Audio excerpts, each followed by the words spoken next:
So my friends, let's delve into the components of responsive behavior supports. Digging into component number 1, responsive relationships.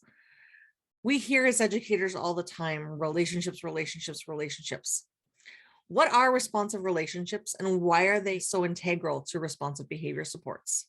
We do hear relationships, and the importance of relationships all the time, but it's for good reason, because we all need relationships and connection, and not just any connection. We need a healthy relationship and a healthy connection.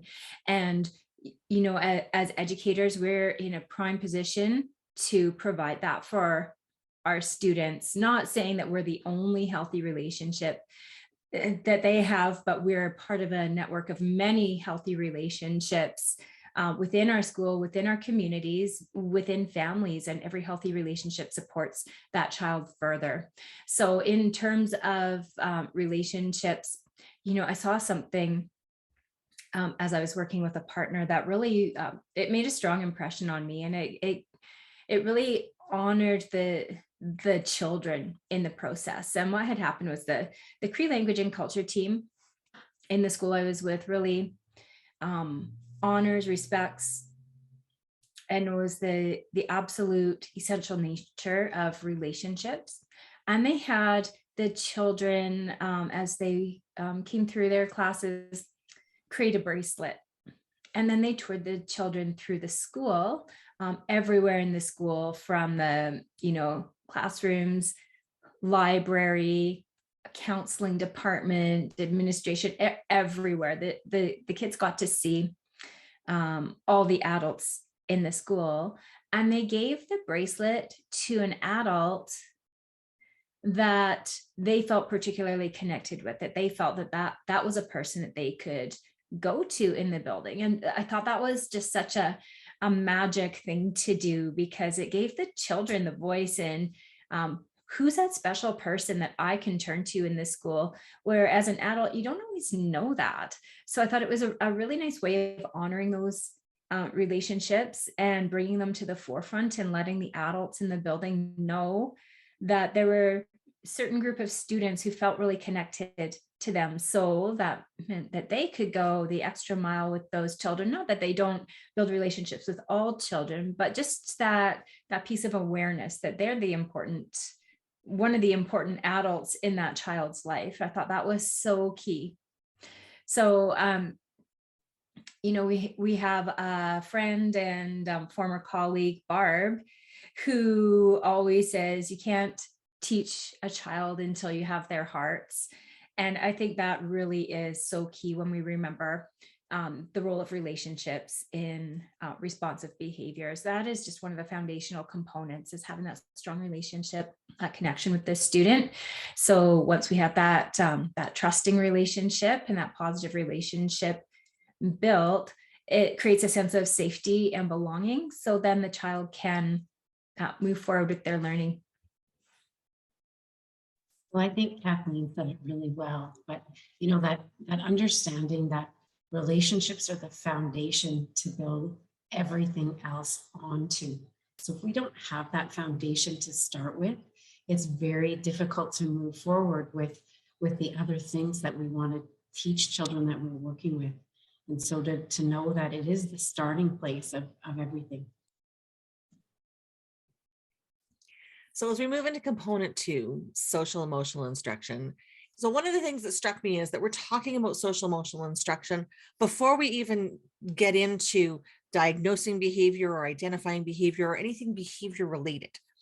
So can you talk to me about social emotional learning and why it's so important and how it's connected to responsive behavior supports? Well, I think it's important to recognize that that social emotional realm is such an integral part of how we act.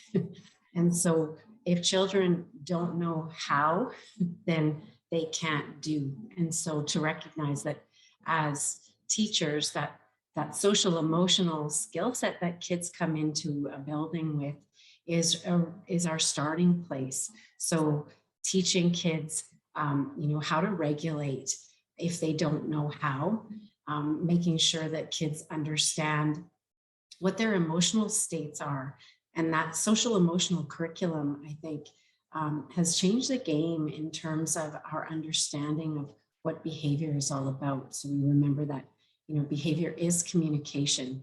And so if a child is trying to communicate a need that we don't recognize, but they don't have the skills in the social emotional realm to communicate in a way that's understood by everyone, that comes across as behavior that's, unexpected or challenging behavior.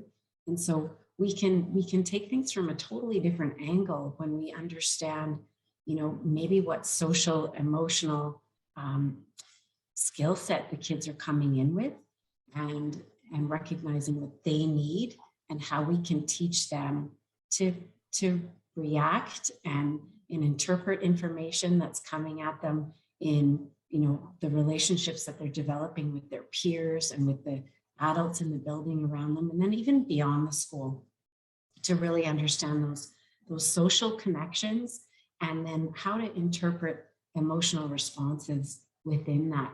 Even adults don't do so great with this, recognizing where their emotional skill set. When you think of road rage and things like that, people being able to control their emotions and respond accordingly in a safe manner that keeps everyone around them feeling safe and acting safe. Collette, I love what you said about how this, it's something that we need to teach students, and I feel like this is why this is a tier 1 component in our responsive behavior. If we're imagining a continuum of supports, social emotional instruction would fall into the very foundational learning around behavior. And I think, the thing that strikes me about behavior and responsive behavior is this isn't really about classroom management. This is about helping students develop into well-rounded citizens, so they are able to contribute their gifts to their communities, the world, whatever it may be, and they can live a fulfilled life. So Kathleen, talking about the tier 1 of social emotional instruction, I couldn't agree with you more. And it makes me think back to, when I first entered the teaching profession 25 years ago or so, but it was known as the hidden curriculum, and it was not explicit. It was like, if you were a really, I think, with it teacher, it was part of your instructional practice, but nobody really talked about how you went about doing it. And now that there are, social emotional curriculums that come in, like with Castle, that help build that tier 1, so that regardless of the class, the grade, that it's actually explicitly taught and expected that it's taught in schools now. And this is just my reflections on responsive behavior in general. It's not just about school. It's not just about the classroom or, succeeding within the institutions that we have in our education system. It's about succeeding in life. And, all of these components are really meant to support students in achieving that ultimate goal of becoming, fulfilled within themselves, becoming, a well-rounded citizen, whatever that looks like in their life and with their personality and with the gifts that they bring to the table. It all is speaking to a greater goal as kids move forward. So you've both spoken about tier 1.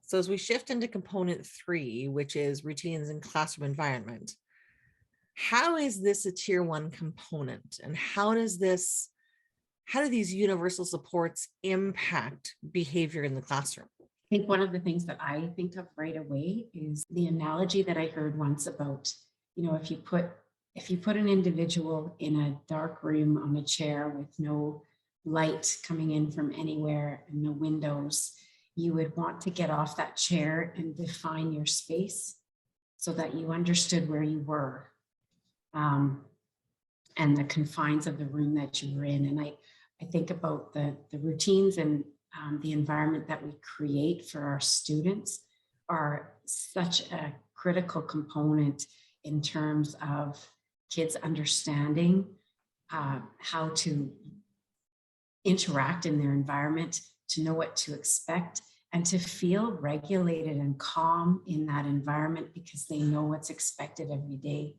And I think that that calm, consistent routine is so important, especially when we start considering things like, you know, if a student has come in with trauma in their lives, for example, that routine is absolutely calming and regulating to them, to know that every day my teacher's going to be standing at the door and I'm going to put, you know, my coat and my boots in the same place every day. And that consistency is something that makes them feel safe. And so kind of goes, you know, across the board. You know, I think as far as routines and classroom environment, we can be so intentional about how we set up our routines, how we set up our classroom, you know, thinking ahead to what is going to be the most efficient, effective space physically and, you know, with it structurally, with our, you know, our classroom structures, what will be the most effective space for learning for our students. And Collette, that sense of safety, I think that really brings it home, because this is now when we come into a classroom, we know what to expect, we know what to do. That's one less thing that we have to worry about, especially for our students who, like you said, are coming into our rooms with trauma that we may or may not know about, or students have some anxiety, or even have had a, you know, a bad night's sleep. They come in and they know, like you said, here's where I put my boots. I don't need to decide that. I know where it goes. It's one less thing off their plate to worry about, and there's safety in that predictability. I'm going to contribute a comment here. I think one of the things that really hit home for me, even teaching junior high and high school, was the need to teach those routines and practice those routines, that it's not ingrained from day one. And so when you front load that first week with truly practicing what those routines are, so that students learn them and they become part of the inherent process rather than just stating. I mean, we expect teenage kids to understand a statement, but really they still need to know how it's expected to enter the classroom, how they ask for a pencil, how they ask to go back to their locker for the things that they forgot.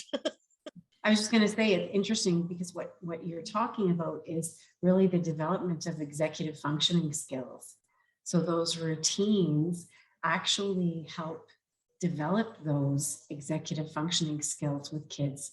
You know, and we know that we're not born with executive functioning skills, and for different reasons, you know, kids come to us with either well-developed or not developed at all skills. And through those routines and procedures and structures in our classrooms, we can help students develop them over time too. You know, and aside from the, you know, like you said, Collette, developing the executive functioning skills, when we have those routines and when we have those classroom structures, there's our container for learning, you know, because students know what to do and they're, you know, they're thinking about less, they're less distracted. There's more space for learning to happen. We know we're going to have our mini lesson, and then we're going to break out into small groups, and here's how we work together in a group, and we know these things. So we're not distracted by those other organizational pieces. It's being organized for us. So now we can take care of the business of learning. As we shift from those routines and structures and procedures that we're teaching students, we move into component 4, which is those explicit behavior expectations. What are some ways that we as educators can be explicit in those behavior expectations to develop that commonly understood guidelines for behavior? And how do we do so in a way that demonstrates our commitment to learners? I think something that's really key with explicit behavior expectations is the co-creation of those expectations with students, because they need to take ownership for their classroom community. We want that. We're together as a community. As teachers, we are leading and coaching in that community, but we need to make it theirs. This is their classroom. This is their community together. And when they take ownership of it, then they are much more empowered. They've taken ownership. They know they've agreed to their peers that this is what we're going to do, and this is how we're going to do it together. So then it's theirs. It's not mine. This is our space together, and we're going to move forward together. I think of it too, like this is how we're going to honor each other. But as the leader in that community, as the teacher, you can be really strategic in how you can, continue to build that classroom culture with, honoring diversity and including all voices. Those are things that you can add into the mix as a teacher. But as far as those expectations and building those expectations, that's a co-creation item for sure. I agree 150%. I also, just to add, like, I think that once those are created, the visual representation of them within your classroom and within a school, I think really is important in terms of, it's just like going into a washroom and seeing that sign there that says, wash your hands. I think for kids to see the visual representation, and with younger kids, to have them see what the expectations are, for example, to sit at the carpet. So if they can always see what it looks like at the carpet, sitting crisscross applesauce and eyes on the speaker, and whatever those expectations are that you co-create with your students are then translated into a visual. So with our older kids, those are in words probably, but pictures as well, just to give that, I guess, reinforcement all the time that, oh yeah, this is what it looks like. And I think it makes it more powerful in the classroom when they're visually presented. Your discussion of a visual, Collette, brings me back to some work that I know Barb did around behavior matrices, or the behavior matrix for a classroom or school. Can either of you elaborate on what that is and why that's important? Well, I think, in terms of having a behavior matrix in a school, it can be, what are the expectations in all these different locations within a school? What does my voice sound like? What is my body doing? What is, all of these different behaviors that we expect to see and hear. What does it look like, sound like, feel like in the library? What does it look like in the hallway? And so you create this, essentially like a poster, but it's a matrix of those expectations for our behavior, throughout a building. It can be super powerful. If I can add on to that, I'd like to just talk about the power of having students share examples of what this looks like as well, whether they're drawing a picture of here's what I do on the playground, or collaborating in a group about, well, what does this look like when we're in a hallway, and talking about those explicit things that we will see, and sometimes non-examples as well. So moving into component 5, we start to see that shift from tier 1, where these are the universal things we're doing with and for all students, into sort of a tier 2, because we're talking now in component 5 about responding to behavior concerns, which is a shift more into a school-wide behavior procedure. Can you tell us a little bit more about responding to behavior concerns and how that is a part of responsive behavior supports? I know for myself, when I think about this, I think of the programs like zones of regulation, for example, where you have a common language that's built throughout a school with common visuals, so that the expectations are developed school-wide for behavior. and, really simple in terms of, there are visuals in the hallways, for example, that show, what kinds of behaviors are expected in the hallway. So whether that's in a behavior matrix. But when we start going into tier 2, it's because we've got perhaps some skill deficits, and we might not know the roots of the behavior that we're seeing. And so we start, doing things a little bit differently to collect some information about what's going on for a child and what skill deficits they might have. So we were talking earlier about that social emotional piece.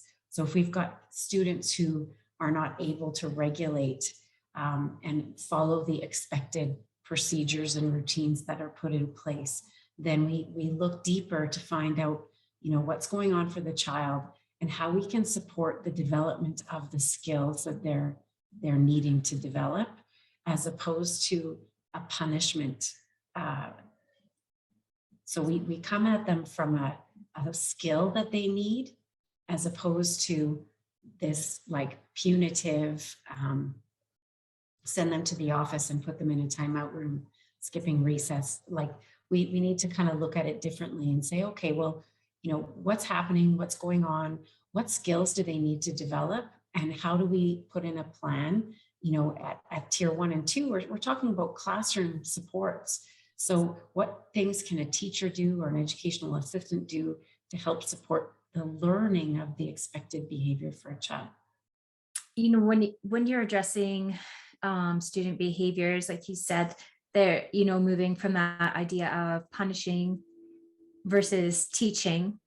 I think at this level now, it's really important to develop that staff-wide understanding about the roots of behavior. So we all, like, in addition to the common language, like you might see in zones of regulation, for example, or if you're using a school-wide social emotional program, there's a common understanding of the roots of behavior. So we have staff responding to behavior in similar ways at this point. So we have all teachers, if they, if they see somebody wandering in the hallway, how do they respond to that child? So that child is receiving that consistent support from all staff in the school, rather than a punishment directed response in one instance and a supportive response in another instance. And just to really, develop that network that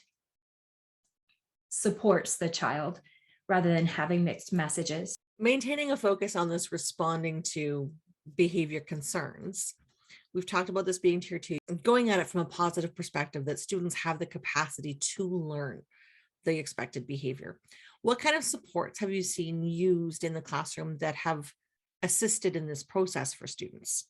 Oh, everything from, modeling expected behaviors. I think about how fun it is to do activities like that with kids sometimes, where you model expected behavior in the hallway and unexpected behavior, and the kids enjoy doing those kinds of things, that conceptual attainment. So give me a yes example and a no example. So we can go through things like that in terms of those routines and procedures in the classroom and in about the school. The visual representation of what's expected is also one of those things that really helps kids understand what they need to do when they don't know what to do. And I think just, it comes down to relationships. So if you've got those foundational relationships with kids and they trust you, it's really important when they are elevated in their emotional state, that they trust you in the classroom and they trust you in the hallway, so that they can come to you instead of even when they don't know what to do. If you've approached them in a calm way, that they know that you're a safe place, you can actually work within that space, I think. I mean, not all the time. I mean, there's times when kids are beyond that place where you're having a rational conversation, but to know that if we put some things in place in the classroom that help them know what's expected, so you can have like social stories, for example, that you would do one-on-one with a child when they're not in a heightened space, so that they know, okay, next time I am in a heightened space, I'm going to know where the quiet place in our classroom is. I can just go sit there till I'm calm again. And that they have something that they've learned that they can do the next time they're in a space that they can't regulate. I was thinking in particular about, you know, that the teachers like pre-planning, and again, like having that common understanding of, we have a quiet spot, this student may need this student may need this, you know, how this connects to executive functioning. And a lot of this is about impulse, is when the students, you know, go beyond their threshold, then they aren't able to plan or to make a decision that is always in the best interest of themselves and everybody else. So one thing that, like you mentioned, the social stories, but doing that scripting, say before recess, sitting down one-on-one with a child and talking through, okay, so this person might ask you to play. What are you going to say? What are you going to do? What does this look like? And talking through this is how we make these choices, and this is what it could look like. What if you ask somebody for their swing and they say no? What are you going to do? What does that look like? What's your alternate besides pushing them off the swing? What should we do instead? And really, is that pre-planning? So there is a plan in place. That child has thought about these things that might come up, and then they have that ability to make that choice when the situation arises, because you know, you have worked through that with them. I sometimes think of it as the external brain, you know, doing that thinking with the child ahead of time and talking through hot spots with them. Even if it's a child who's, you know, learning to go from the classroom to the washroom by themselves, when they previously there's been an EA monitoring them every step of the way. Like, what does this look like when we get to the sink? What do we do in this situation? We see, you know, so we're not looking at these tempting paper towels that we can throw around, or the toilet we can plug. We've thought through this. We're going to go to the sink. We're going to, you know, wash our hands, and we're going to come back. And maybe that's even can be a transition step between the full-on monitoring from the EA to the EA standing maybe partway down the hallway, rather than right outside the bathroom door. I love what you said. And when I think about that scripting idea, one of the strategies that I would often use with kids that were struggling, and it, you know, to recognize that, yeah, it doesn't work every time because they're developing the skills, and it, you know, it does take time, but to go through that visual of, you know, when I go outside for recess, this is what's going to happen if I make a positive choice, and the consequence is going to be positive. And this is what's going to happen if I make a negative choice, and these are the consequences. And so they start going through this problem solving process, which is part of that executive skill set development, where they start problem solving things before they happen, that planning ahead, that they don't necessarily have that skill yet. So it does take some time, but I have found that visually representing that in a conversation with kids of the positive results of my actions and the negative results of my actions are just one of the best strategies I think that I've ever seen. You know, it's something that's really struck me in working with Barb, and it's just one of those things that really clicked and connected for me. Is, you know, sometimes it's a case, you know, when we see a student in the hallway, of really examining our own triggers as well for behavior, like, and thinking about, well, why is that? And even just recognizing, like, when a student's not doing what I expect them to do or what we agreed on, Do I feel angry? Well, okay, I need to recognize that that's a trigger. That's something that may lead me as the adult to a course of action that's not the most supportive for that student. There was an incident with a student, and she said, you just have to keep your composure. It's all fine. You just have to keep your composure. And I thought that was just so lovely, because she was giving the student, she's recognizing, you know what, we do get triggered as adults. We just need to stay composed. And that's what's going to support the student the most. We have to give them the space to calm down. We have to give ourselves the space to, just like we would if we were in a conflict with another adult, a little bit of time to breathe. And then we need to recognize our own need to regulate, I guess is kind of what I'm saying. And as well as the child's need to regulate. And it's a beautiful thing, and it's really important, because often in schools what you see is, on a Friday there's suddenly more behavior things happening in a school, and often it's triggered by our response to students. I think during report card time and stressful times in the school, we'll see these changes in behavior. And I always say, well, what's changing for us? Are we more short-tempered? Are we being triggered by our students because we are tired? So I think that's great advice of that, remain composed. I had a teacher say once, a lesson goes really poorly,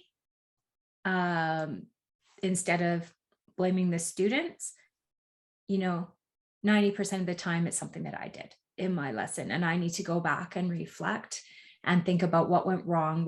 How could I have supported the student better? How could I have made those transitions more effective and efficient? And really going back and analyzing step by step, how did that go? Where did it break down? And I think that goes not only for lessons, but that goes for, analyzing any situation. So we know we've come to the end here of the tier 1 and tier 2 supports. Before we shift into components 6 through 10, where we're talking more about those tier 3 and tier 4 supports, do you have any final comments on responsive behavior supports at that tier 1 and 2 level of a continuum?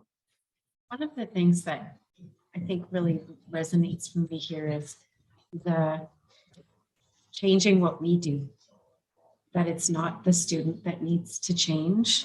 If we change what we're doing to support what they are needing from us, then behavior changes. And when we are standing in that obstinate place where we're, venting in a staff room about a child's behavior, we kind of need to check ourselves at the door and recognize that we need to change what we do to change what they do.